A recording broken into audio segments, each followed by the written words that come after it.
এই ছেলেটির একটি ছোট্ট গার্লফ্রেন্ড ছিল, যার সাইজ ছিল একটা ছোট্ট পুতুলের মতো। সে একটা ছোট্ট বিছানার ভিতরে ঘুমিয়ে পড়তো এবং দুধ ভর্তি বাটির ভেতরে গোসল করত। তার বাইরে যাওয়ার জন্য গাড়ির প্রয়োজন হয় না। সে তার বয়ফ্রেন্ডের পকেটে উঠে বয়ফ্রেন্ডের স্কুলে চলে যেত।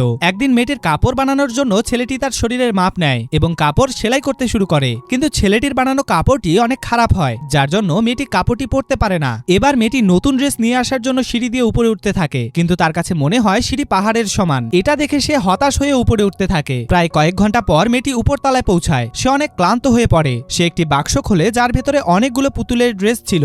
সে কয়েকটা কাপড় নিয়ে আবার নিচতলায় রওনা দেয়। তখনই সে বাহির থেকে কিছু একটা আসার আওয়াজ শুনতে পায়। এটা দেখে সে টেবিলের নিচে লুকিয়ে পড়ে। সে দেখতে পায় বাড়িতে একটি চোর এসেছে। চোর বাড়ির ভেতরে এসে টাকা খুঁজতে থাকে। মেয়েটি তাড়াতাড়ি করে নিচে নেমে আসে এবং তার বয়ফ্রেন্ডকে মেসেজ করতে থাকে। মেসেজ করা শেষ হলে মেয়েটি লোকগুলোর পায়ের আওয়াজ শুনতে পায়। পায়ের আওয়াজ শুনে সে পালাতে চায়, কিন্তু চোরগুলো তার অনেক কাছে ছিল, তাই সে স্ট্যাচু হওয়ার ভান করে।